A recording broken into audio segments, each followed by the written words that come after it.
Hello le phare, voilà c'est parti pour un nouveau culte ensemble en live. Tout d'abord je voulais vraiment vous encourager Non c'est pas ça que je voulais dire, on va recommencer.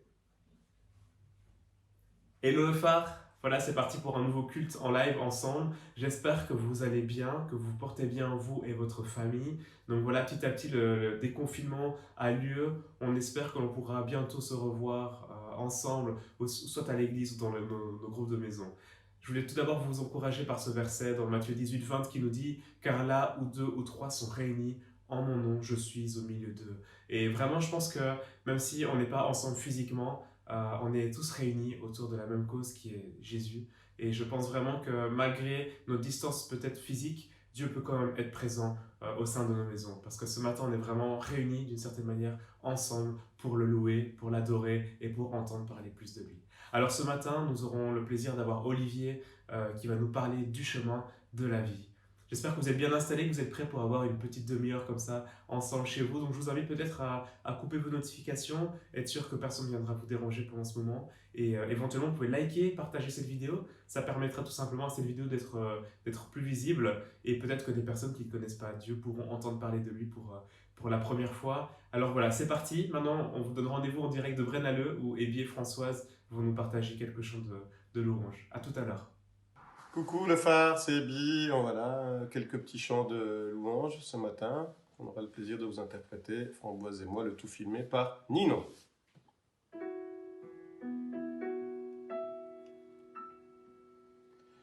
Rédempteur du monde, Jésus-Christ, Fils de Dieu, ta joie et ta paix m'inondent, toi l'agneau venu des cieux. Merci notre Père d'avoir donné Jésus ton Fils et d'envoyer ta lumière par le Saint-Esprit.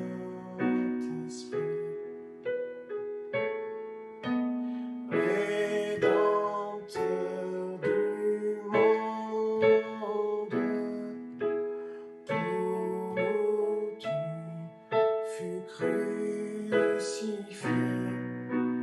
Ton amour, ta grâce abonde, en glorieux ressuscité.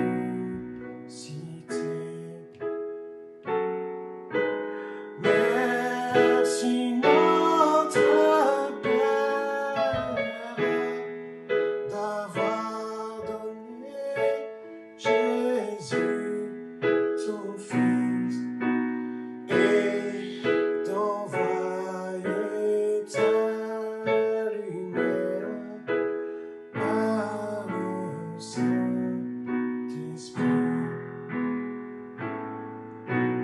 Un jour dans la gloire, je verrai sa face. Je vivrai sous son regard, sauvé par sa grâce.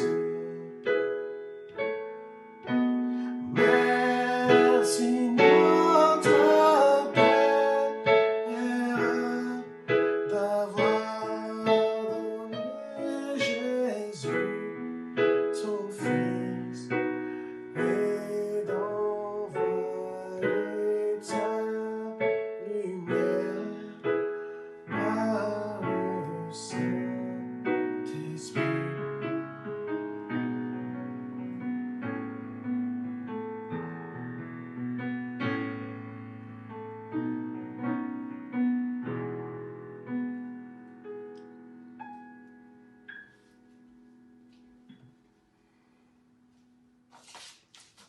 Un deuxième chant maintenant, toujours dans une même dimension de de louange aussi, un vieux cantique issu des arcs-en-ciel.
Bonjour le phare. Ce dimanche matin, ensemble, donnons suite à ce temps que nous avons eu la semaine dernière avec Manu qui nous encourageait à notre marche avec Dieu. Et donc, nous sommes sur le chemin de la vie. Le chemin de la vie avec Dieu. J'ai intitulé ce temps de partage « Le chemin de la vie ». Qui aurait cru que nous allions nous retrouver sur ce chemin de la vie avec Dieu dans cette crise du coronavirus? Qui d'entre nous aurait imaginé cela? Alors nous sommes certainement remplis de sentiments mélangés par rapport à cela. Vous diriez que vous êtes quoi? Plutôt optimiste?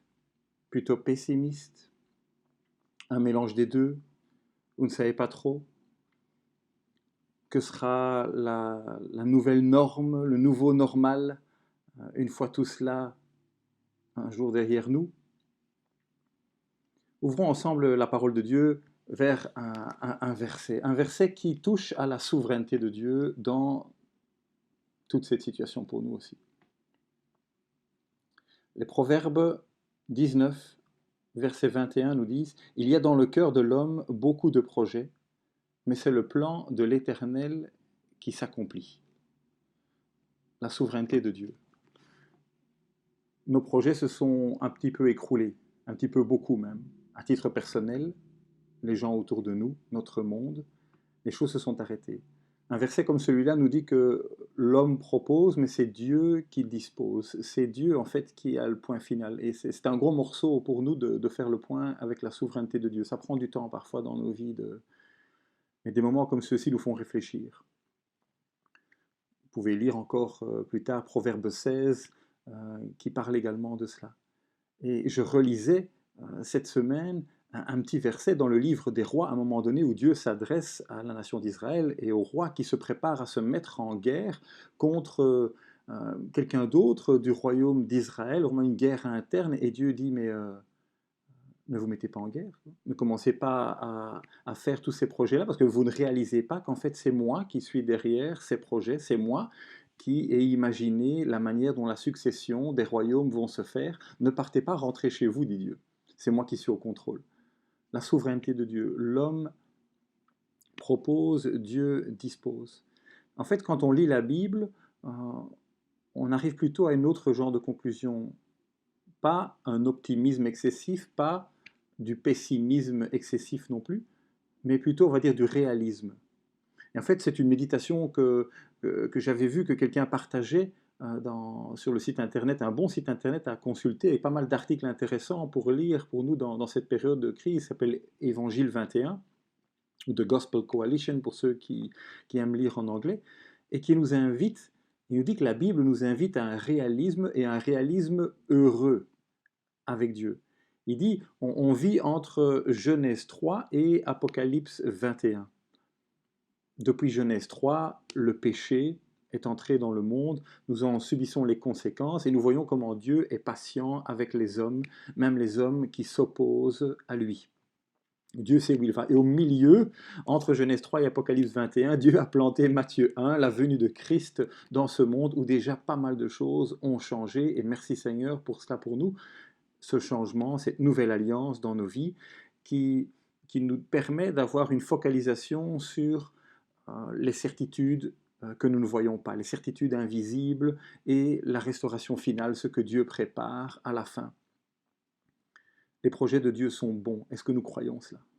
La parole de Dieu nous dit que Dieu est un Dieu bon et que ses projets sont bons. Donc si ce ne sont pas mes projets qui auront le point final, mais que ce sont les projets de Dieu qui ont le point final, ça m'invite à être confiant parce que les projets de Dieu sont bons.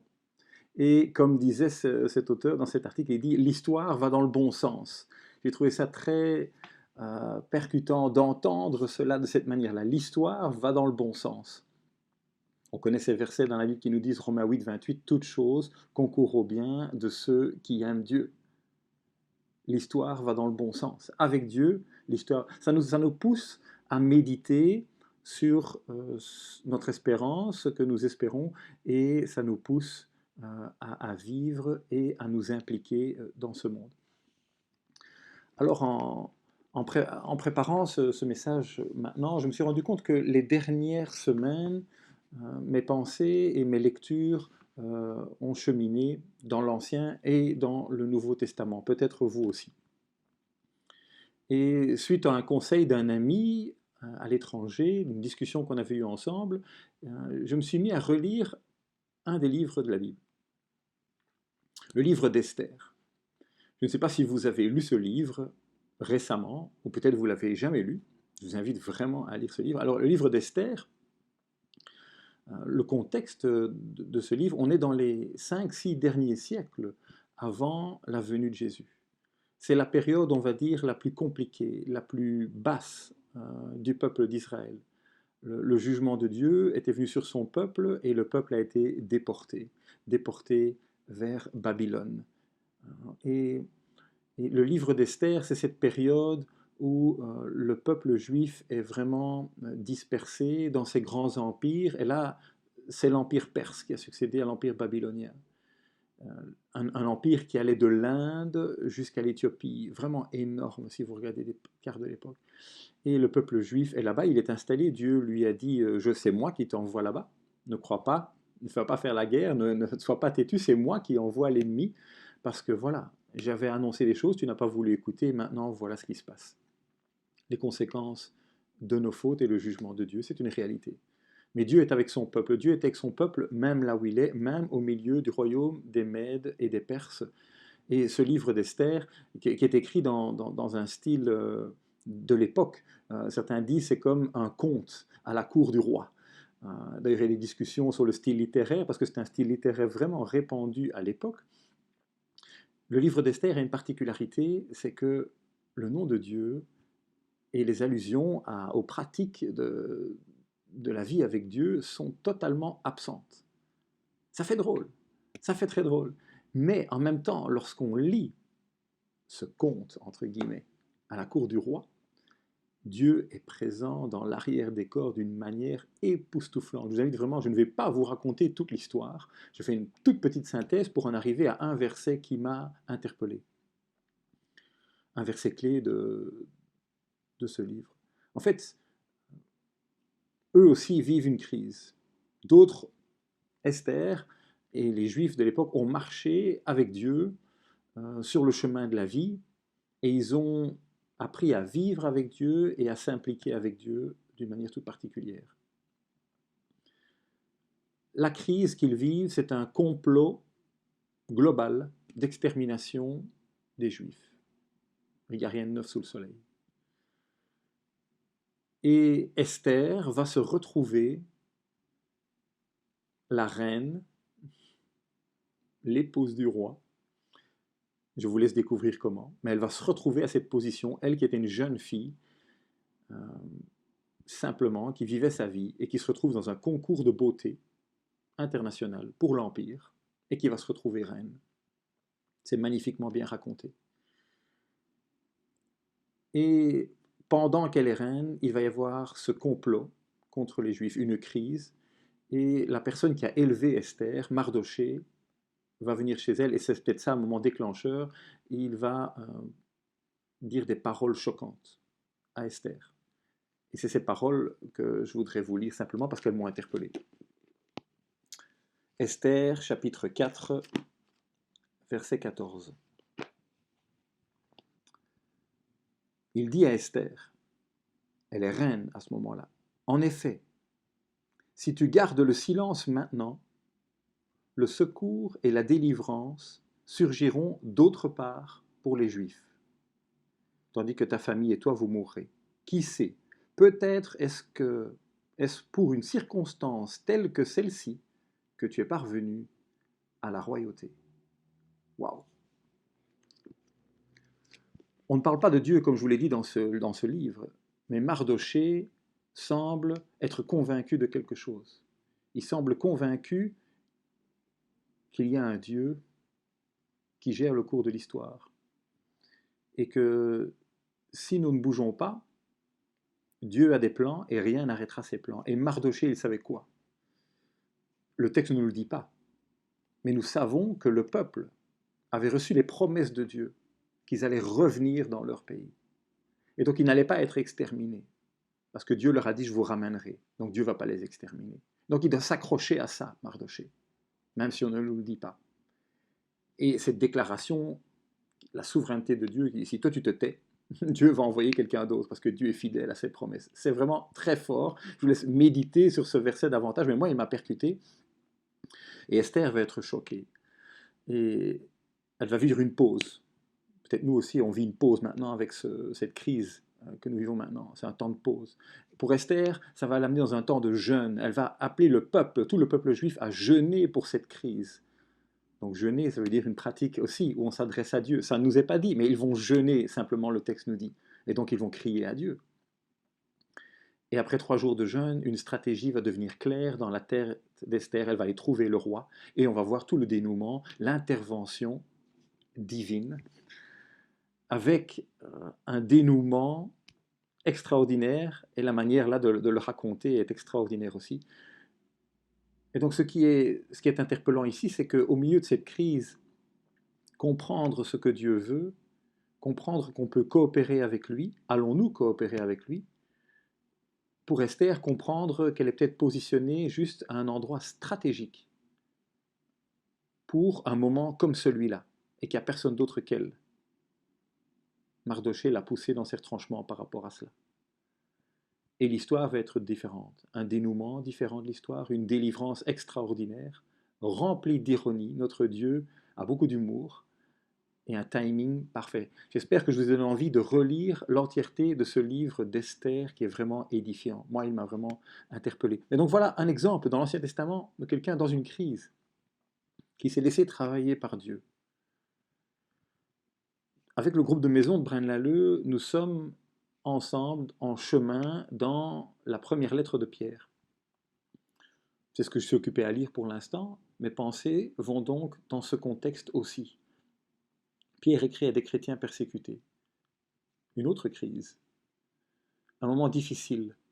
Et Pierre leur dit beaucoup de choses. Et quand on lit cette lettre, on se rend compte que les premiers chrétiens étaient calomniés. Faussement accusés, faussement calomniés. Et Pierre les invite à adopter une posture qui va honorer Dieu. Et il va leur donner aussi, tout comme Mardoché à Esther, des paroles choquantes. Et quand on lit, et quand on s'imagine, quand on se met dans la tête, dans les chaussures des premiers chrétiens qui reçoivent cette lettre, ce que Pierre leur dit, alors on va pas lire tous les versets, c'est le chapitre 4, les versets 7 à 19. Je vous invite à lire l'ensemble de ce passage cet après-midi par vous-même. Mais il les avertit, il leur dit, voilà, on est dans les temps de la fin. Et donc, un petit peu comme Manu nous disait la semaine dernière, attention à la marche. Je veux dire, ça peut être attention à la marche, c'est le 2e épisode ici, c'est la suite. Hein, ce n'est pas Paul qui le dit aux Éphésiens, c'est Pierre qui le dit à des chrétiens persécutés. Il leur dit aussi, soyez sages, soyez sobres. Il les invite à la prière. Et puis il leur parle d'hospitalité. Exercer l'hospitalité, alors on est peut-être en pause par rapport à l'hospitalité, mais il y a différentes manières d'exercer l'hospitalité quand on y réfléchit. Il invite à servir les autres avec les dons qu'on a reçus chacun. Et puis il leur dit, mais ne soyez pas surpris de la fournaise, soyez pas surpris de ce qui vous arrive. Quelle parole choquante. Pierre a raison. Pour nous aussi, quelque part. Ne soyez pas surpris de tout ce qui vous arrive. Il y a des choses à apprendre, des choses à vivre avec Dieu. Mais alors il va plus loin, verset 13, il leur dit, réjouissez-vous au contraire. Waouh, là ça commence à devenir difficile. Pierre leur dit, réjouissez-vous au contraire. Donc, au milieu des souffrances, Pierre les invite à avoir une perspective. Donc, il les invite en fait à avoir, comme on disait au départ, une perspective réaliste et une perspective heureuse. Ce n'est pas une joie masochiste, c'est une joie profonde, motivée par une espérance profonde que ce monde n'est pas notre résidence éternelle, ce n'est qu'un endroit de passage. Nous ne sommes pas chez nous, nous sommes voyageurs, étrangers. Et puis, il leur dit, à vous qui êtes insultés et qui souffrez, et il termine au verset 19, il dit, vous souffrez, si vous souffrez selon la volonté de Dieu, c'est-à-dire que Dieu le permet, remettez-vous-en à lui, lui le fidèle créateur, en faisant ce qui est bien. Donc il invite à l'action, à continuer à faire le bien, à vivre et à s'impliquer avec Dieu. Et nous, le phare, sur ce chemin de la vie avec Dieu, qu'est-ce que nous avons appris? La réalité, c'est que nous apprenons des crises. Nous apprenons lorsque nous passons par des moments difficiles. Je sais très bien, moi-même, mon épouse, des réalités de santé, des problèmes de dos, de santé que nous avons pu avoir dans le passé, nous ont poussés à des exercices, à une alimentation différente. D'autres parmi vous, peut-être des soucis relationnels, à un moment donné, besoin d'aide pour la famille, pour le couple, de l'aide pastorale, la houlette, d'autres. Nous avons mis des choses en place. La crise nous a poussés à réagir. Les anthropologues qui analysent maintenant cette crise du Covid-19 disent ce sont des occasions à saisir pour changer notre mode de vie, propice à la réflexion, disent-ils, réflexion fondamentale. Les choix que nous faisons maintenant pourraient changer nos vies pour les années à venir, je les cite. Alors, on a effectué un sondage parmi vous. Vous nous avez envoyé un peu moins de 100 réponses. Merci d'avoir participé avec enthousiasme à travers les réseaux sociaux, des groupes de maison et autres. Une centaine de réponses. Et donc j'ai pris le temps de filtrer ces réponses et il en ressort 7 grandes catégories, 7 choses qui sont dites. Et la question était la suivante. Qu'est-ce que j'apprends, qu'est-ce que j'ai appris pendant cette crise du Covid-19? Qu'est-ce que j'apprends, qu'est-ce que j'ai appris? Et vous nous dites 7 choses. La première, c'est la notion du temps, le temps. Il faut qu'on prenne le temps, il faut qu'on arrête de gaspiller. Il passe trop vite. Mon agenda est trop chargé. Ça ressort beaucoup. Deuxième chose, la notion de crise, très fort présent.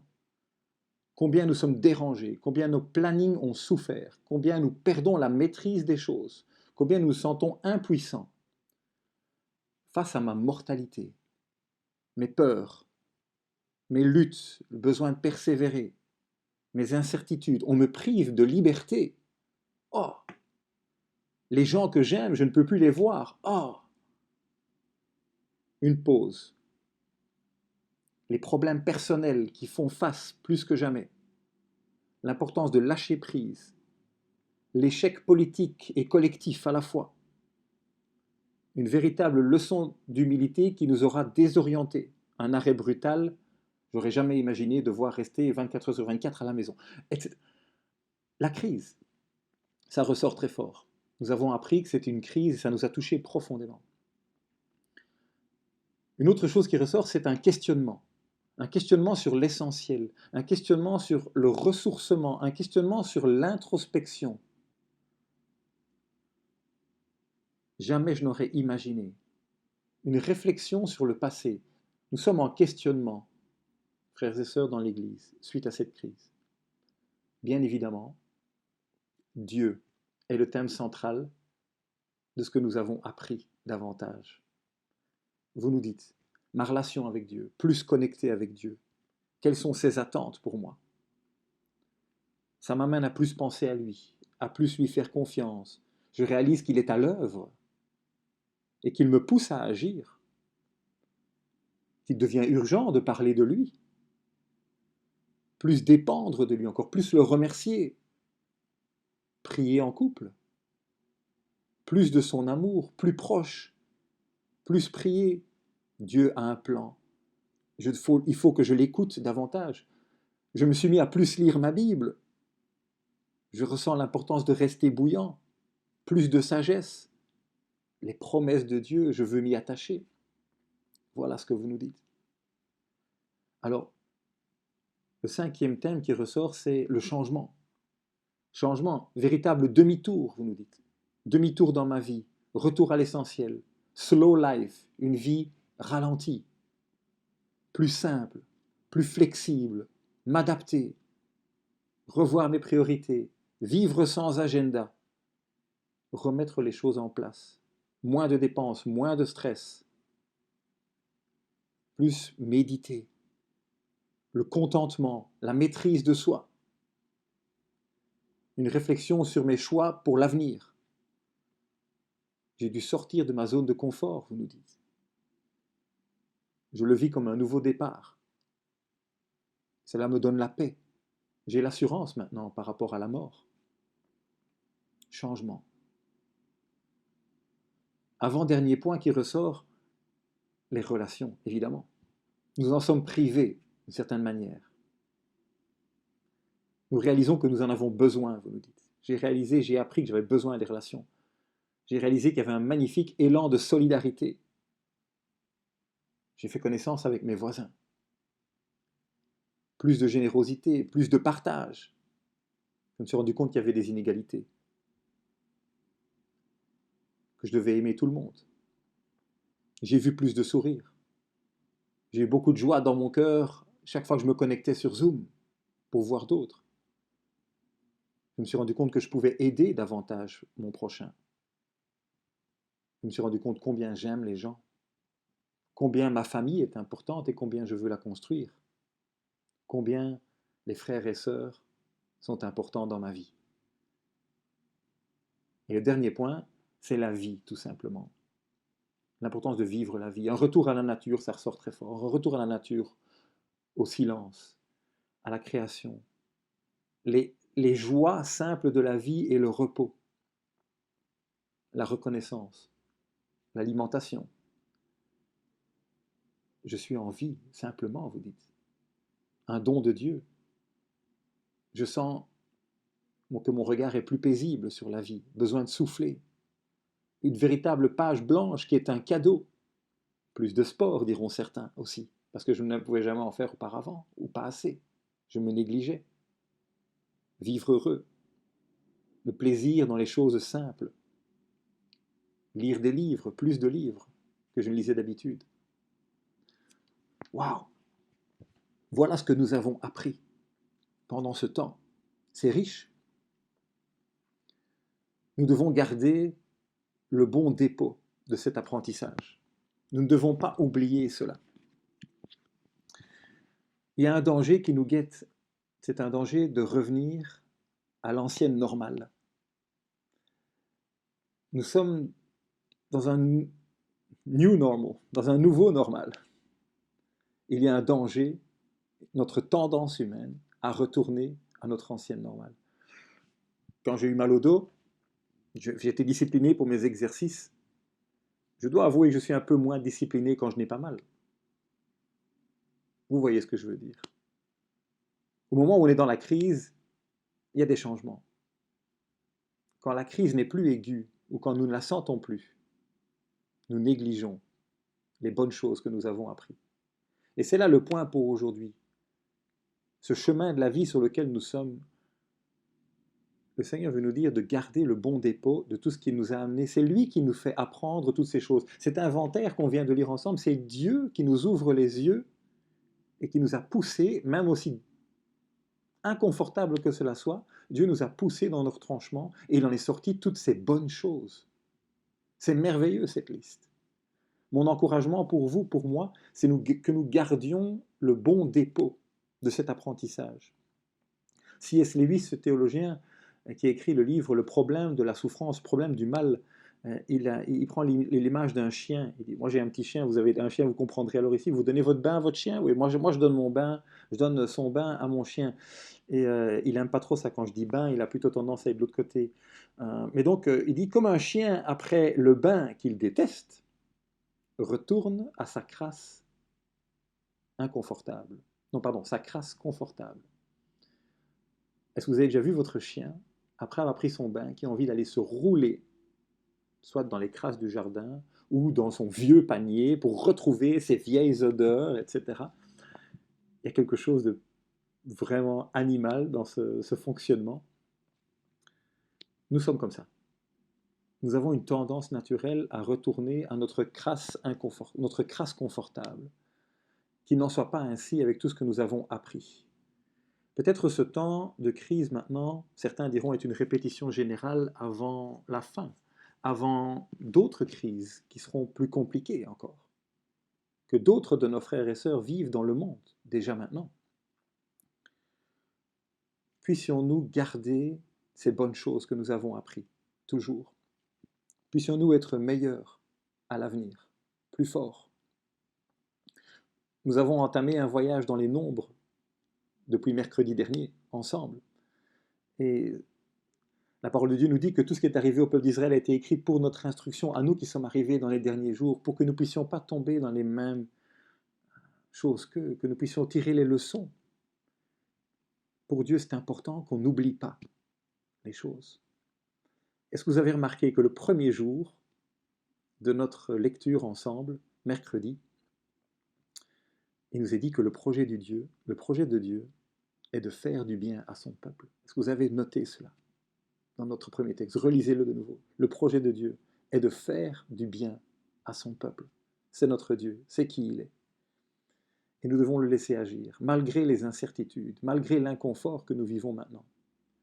Le peuple d'Israël avait probablement, s'il avait dû faire une liste, il arriverait probablement avec la plupart des mêmes choses.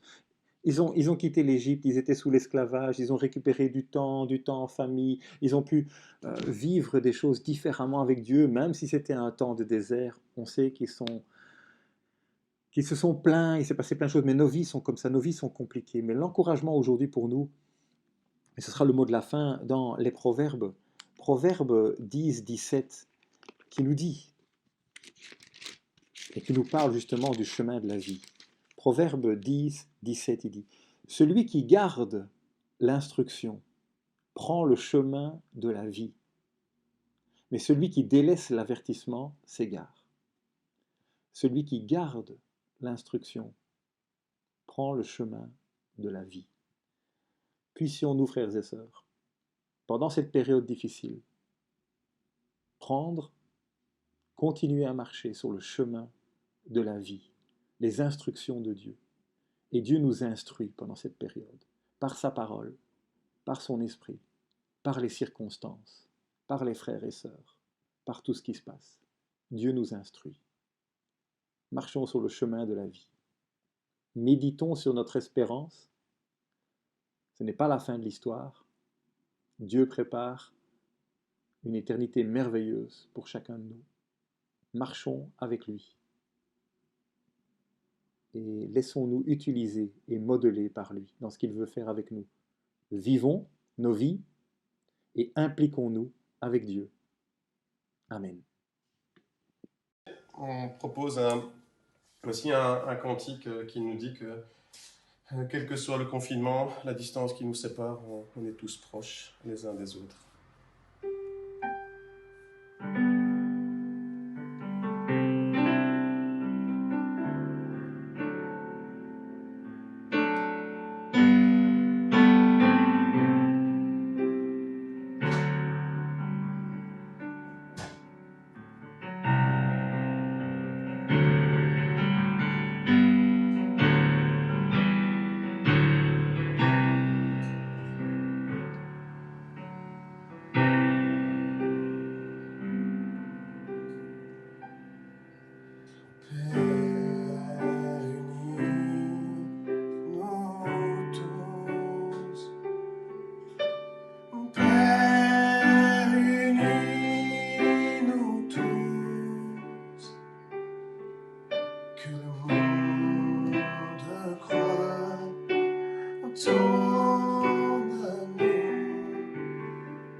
pour ce message. Merci aussi Ebi et Françoise pour ce temps de louange. Et avant de passer aux annonces, je vous invite à pouvoir prier ensemble.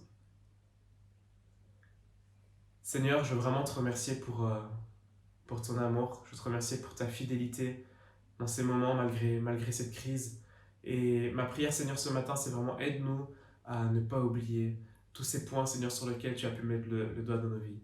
Aide-nous à pouvoir, Seigneur, continuer à être en mouvement pour toi et vraiment que l'on puisse continuer à nous laisser façonner par tes mains, Seigneur.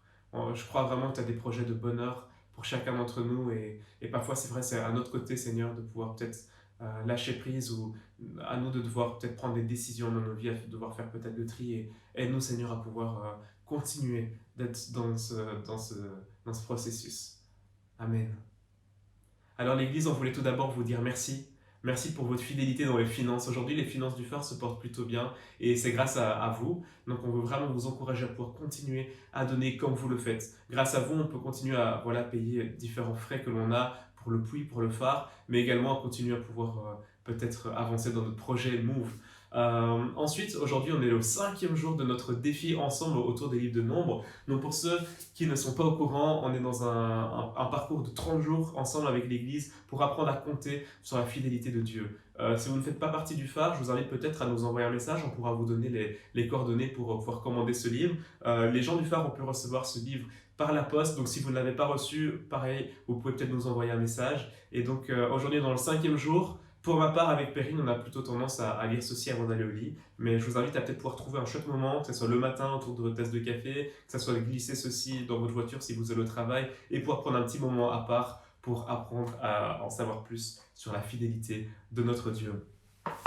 Enfin, on vous donne rendez-vous pour Hello le phare à 18h. C'est un chouette moment où on est tous connectés sur l'application Zoom. On peut prendre des nouvelles des uns des autres, mais également aujourd'hui nous aurons ce temps de Souviens-toi qui est la Sainte Seine. Donc préparez peut-être du pain, du jus de raisin ou du vin pour partager ce repas ensemble. Voilà le phare, c'est terminé. Je vous invite maintenant à pouvoir rester encore connectés quelques minutes pour découvrir les 3 sujets de prière de la semaine. À bientôt.